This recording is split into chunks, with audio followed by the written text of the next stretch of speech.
galera do bem, tudo bem? Pessoal, aqui é o professor Anderson com Física 1, tá? Vamos iniciar hoje a nossa apostila número 2, ok? Vamos lá então. Ô galera, bom, então nosso primeiro assunto, nosso primeiro conteúdo aqui na apostila número 2, o conteúdo de trabalho de uma força, tá? E quais são os objetivos dessa unidade então, quando a gente falar de trabalho de uma força? Então, conforme vocês podem ver aí no slide, é compreender o conceito de trabalho de uma força, determinar o trabalho de força constante e variável, determinar a potência e o rendimento e, por último, resolver situações problemas que envolvam potência e rendimento. Ok? Então, vamos lá? Nesse slide, a gente vê aqui o trabalho de forças constante. Então, iniciamos esse conceito de trabalho de uma força constante. Deixa eu só pegar aqui um apontador, um laser, para que a gente possa visualizar o que eu estou falando para vocês. Então, a gente tem aqui uma mulher que está tirando uma bolsa do repouso e está levantando essa bolsa. Né? Para que ela consiga deslocar essa bolsa que está no solo e leve para cima, vamos supor que ela quer colocá-la na mesa, o que ela precisa fazer? Ela precisa realizar uma força conforme está indicado aqui ó, no zoom. Tá? Ela precisa aplicar uma força que seja superior à força peso. Né? Essa força superior vai fazer com que a bolsa se movimente para cima. Então aqui nós teremos a realização de um trabalho. Então o trabalho, fisicamente, é uma relação de força e deslocamento. Tá? Toda vez então que aplicarmos a força em alguma coisa, em algum objeto, e esse objeto se deslocar, então nós temos a realização de um trabalho.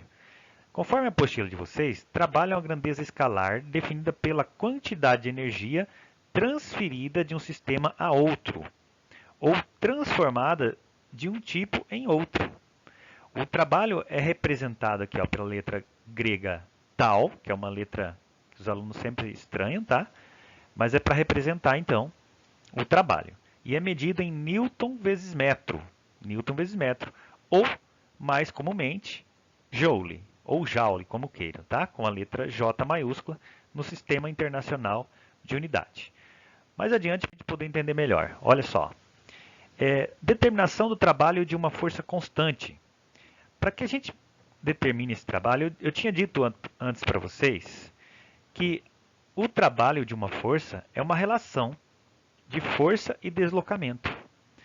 Vamos imaginar o seguinte, se aquela moça continuar realizando força na bolsa, o que vai acontecer com a bolsa? Ela vai continuar a subir, não é? Desde que essa força seja superior à força peso. Então aqui a gente consegue ver que o trabalho, né, tal, da força F é dado por essa força F vezes o ΔS, onde esse ΔS é o deslocamento. E conforme a definição que temos na nossa apostila, o trabalho realizado por uma força constante é obtido pelo produto entre a intensidade da força que atua na direção do movimento e no deslocamento sofrido pelo corpo. Bom, então, exatamente o que eu tinha dito antes para vocês. Para que fique registrado, né, nós temos aqui, então, o trabalho de uma força, onde a unidade de medida no sistema internacional é o Joule. A força, já sabemos que a unidade de medida é o Newton. E o deslocamento, ΔS, lembra lá, gente, posição final menos posição inicial. A unidade de medida é o metro. E agora vamos, então, de fato, determinar o trabalho de forças. Né? O primeiro caso é o trabalho motor, ou também conhecido como trabalho potente. Então, veja só, nós temos aqui um rapaz que está puxando um caixote com uma força F. E esse caixote está se movimentando na mesma direção e no mesmo sentido da força. Olha só, a força está sendo aplicada para a direita, na direção horizontal. O deslocamento também está na direção horizontal. e o sentido também para a direita. Então, sempre que isso acontecer, ó, nós tivemos o deslocamento e a força com o mesmo sentido e mesma direção, nós dizemos que isso é um trabalho motor ou um trabalho potente. E aí nós vamos usar essa equação para determinar o trabalho. Tá? Daqui a pouco nós vamos fazer um exemplo para vocês poderem entender essa situação. Mas é importante que vocês saibam localizar ou identificar qual é o sentido e a direção da força e do deslocamento. No segundo caso, nós temos aqui o trabalho resistente. Veja só, eu tenho aqui um rapaz que está fazendo uma força para a direita, realizando uma força para a direita, e temos uma outra força que está tentando impedir o caixote de se movimentar para a direita, que nós chamamos de força de atrito, né? Que é aquela força que ocorre devido ao contato do caixote com o solo. Muito bem, aqui eu posso analisar da seguinte maneira. Eu tenho a força de atrito que está apontando para a esquerda e tenho direção horizontal, olha só. Já o deslocamento do caixote, quando o rapaz puxa, ele tem a direção horizontal também e o deslocamento para a direita. Muito bem, aqui eu consigo identificar que os sentidos da força e o deslocamento são opostos. Se eles são opostos, então nós dizemos que o trabalho é resistente. E aí eu tenho que indicar o trabalho dessa força por essa equação. Menos a força vezes quem? O deslocamento. Tá?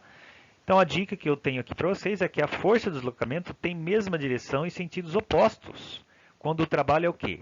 Resistente. E aí nós dizemos que o ângulo formado entre a força e o deslocamento é de 180 graus. Deixa eu voltar um pouquinho aqui no trabalho motor, onde o ângulo formado entre a força e o deslocamento é zero. Por quê? Porque o deslocamento e a força têm mesmo sentido, mesma direção. Então, o ângulo formado entre esses dois vetores é igual a zero. No terceiro caso, nós temos o trabalho nulo. Veja só, além da força que o rapaz está aplicando aqui, nós podemos observar duas outras forças. A força peso do rapaz e a força normal, que é aquela força que ocorre devido ao contato do rapaz com o solo, né? Uma força para cima. E aí eu observo qual é a relação ou qual é o trabalho que ocorre no movimento desse caixote em relação à força peso. E aí já vou direto para a dica.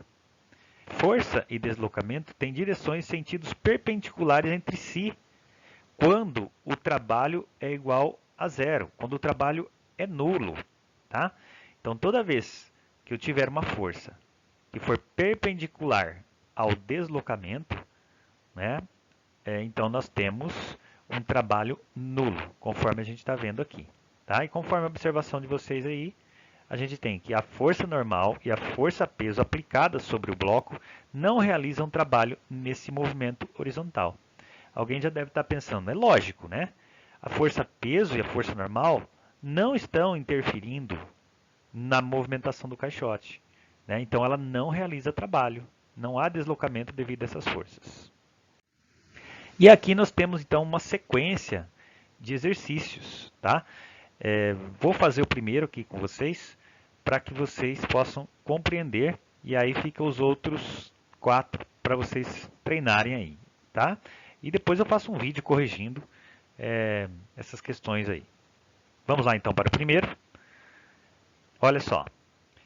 Calcular o trabalho realizado por uma força de 28 newtons que desloca um objeto numa distância de 2 metros na mesma direção e sentido da força. Então, ele já deu para a gente qual é a força. A força. Deu qual foi o deslocamento. E informou também que tem mesma direção e mesmo sentido.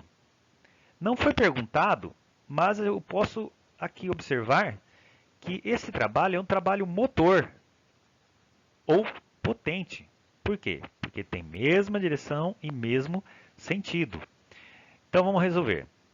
Vou usar essa equação porque o trabalho é motor. Então, o trabalho é a força, né? Sem o sinal de menos, vezes quem? O deslocamento. Não vou precisar me preocupar em calcular o deslocamento, porque já foi dado. Tá? Então, vamos lá, substituindo. Então, o trabalho da força é igual a 28 newtons vezes o deslocamento, que é 2. 28 vezes 2, 56. Então, o trabalho dessa força é igual a 56 joules. Tá ok, minha gente?